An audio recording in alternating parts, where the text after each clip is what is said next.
आणि आता महत्त्वाच्या बातमी आपण पाहूया।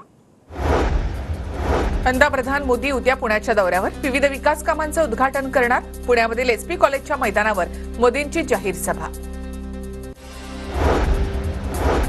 पंतप्रधान मोदींच्या उद्या होणाऱ्या सभेवर पावसाचं सावट। पुण्यातील एसपी महाविद्यालयाच्या मैदानावर मोदींची सभा।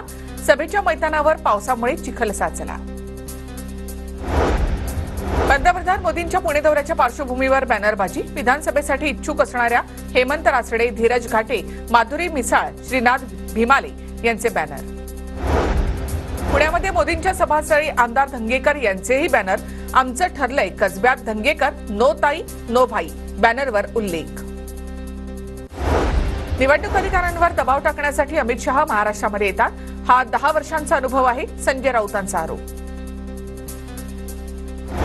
तो आधी पत्राचाळीच्या चौकामध्ये उभा राहून दाखव। भाजपसोबत असताना अमित शहा आल्यावर यांचा मालक सर्वात पुढे असायचा। नितेश राणेंची बोचऱ्या शब्दात संजय राऊतांवर टीका।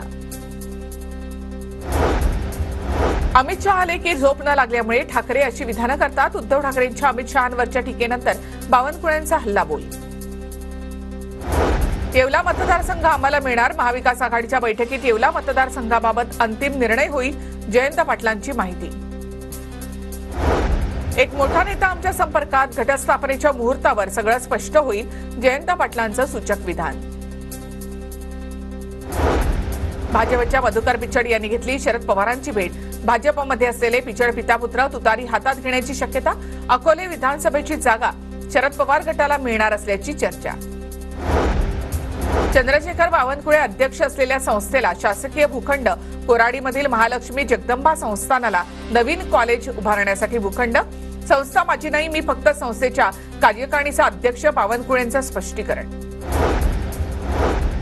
भाजपकडून जमिनी घशात घालण्याचं काम सुरू। जमीन खाण्यात भाजप वस्तात, विजय वडेट्टीवारांचा हल्लाबोल। तर सबभूमी देवाभाऊकी भूखंड वाटपावरून संजय राऊतांचा टोला।